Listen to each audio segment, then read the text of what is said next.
পরের বক্তা বিশ্বজিৎ দাস, রাজনৈতিক বিশ্লেষক। অনেক রাজনীতির কথা হলো। আমি রাজনীতির কথা বলতে এখানে আসিনি, কিন্তু রাজনৈতিক বিশ্লেষক হিসাবে এসেছি। আমার না একটা কবিতার কথা মনে পড়ছে।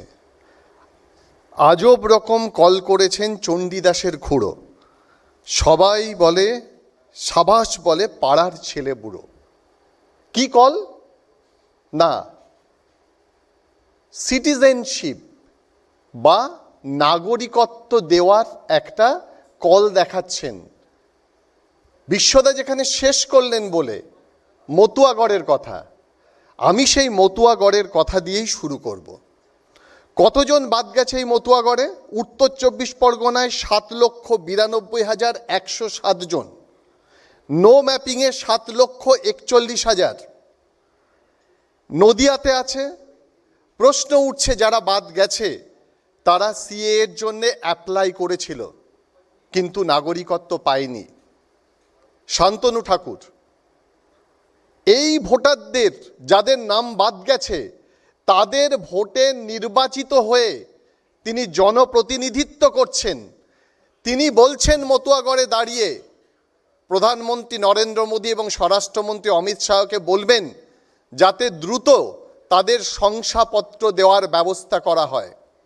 নদিয়ার কথা বলবো, নদিয়া উত্তর এবং দক্ষিণ। আপনারা জানেন যে নদিয়াতেও একই ধরনের ছবি, এবং নদিয়ায় প্রায় 2,37,000 মতুয়ার নাম নেই। কেন?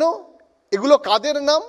নমশূদ্র মতুয়া, তাদের নাম লিস্ট থেকে বাদ গেছে। তারা অনেকে আশায় বুক বেঁধেছিল সেই চণ্ডীদাসের খুঁড়োর মতো, যে না, তারা নাগরিকত্ব পেয়ে যাবে, তাদের নাম উঠবে, তারা ভোট দেবে। এসআইআর হওয়ার ফলে যে মানুষগুলো এতদিন আশায় বুক বাঁধছিল, বলুন তো তাদের কি অবস্থা?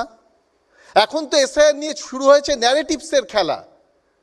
যে ন্যারেটিভস তৈরি করার চেষ্টা চলেছিল যে হিন্দুরা বাদ যাবে, হিন্দুরা বাদ যাবে না, শুধুমাত্র সংখ্যালঘু মুসলমানরা বাদ যাবে, সেটা মিথ্যা প্রমাণিত হচ্ছে নির্বাচন কমিশনের পরিসংখ্যানে। দেখুন, আপনারা হয়তো আমাকে রাষ্ট্রদ্রোহী বলবেন, কিন্তু আমি এই প্রশ্ন তুলব নির্বাচন কমিশনের বিরুদ্ধে। 25 লক্ষ মৃত ভোটারের নাম বাদ গেছে। এই 25 লক্ষ মৃত ভোটার, আমরা জানি আমাদের রাজ্যে এখন অনলাইন রেজিস্ট্রেশন হয় ডেথ সার্টিফিকেট, সেটা বাদ দেওয়ার জন্য একটা এসআইআর এর প্রয়োজন হলো কেন?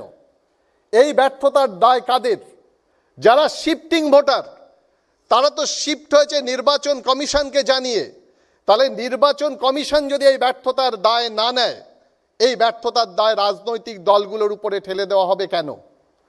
কারণ যদি বলে যে এগুলো নির্বাচন কমিশনের ব্যর্থতা, এখনই সময় এসছে, তাহলে যারা এর আগে নির্বাচন কমিশনের দায়িত্ব পালন করেছে, এটা যদি তাদের ব্যর্থতা হয়, তাদের বিচারের আওতায় আনা প্রয়োজন যে কেন এই নামগুলো ছিল। একই সঙ্গে 2024-এর যে নির্বাচন হলো, এই যে 58 লক্ষ মানুষ এবং যারা সন্দেহের তালিকায় রয়েছে 1,67,67 লক্ষ, তাদেরকেও, তাদের ভোটও তো অবৈধ, তারাও তো নৈতিকভাবে ভোট দিয়েছে। সুতরাং তাদের ভোটে যারা নির্বাচিত হয়েছে তারা কিভাবে নির্বাচিত হতে পারে?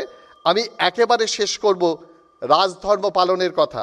আমি এখনো অনুপ্রবেশকারীদের কথা বলিনি। যে অনুপ্রবেশকারীদের সংখ্যা বিহারে দেখাতে পারেনি, যে সেই অনুপ্রবেশকারীদের সংখ্যা পশ্চিমবঙ্গে দেখাতে পারবে কিনা এখনো সন্দেহ আছে। আমি এখানে দাঁড়িয়ে বলছি, যেদিন ফাইনাল লিস্ট প্রকাশিত হবে তারপরে আবার আপনাদের সামনে আসব। লাস্ট বলবো যে কোনো ক্রাইসিস হলে আমরা জানি ইমেজ বিল্ডিং একটা ক্রাইসিস ম্যানেজমেন্ট থাকে।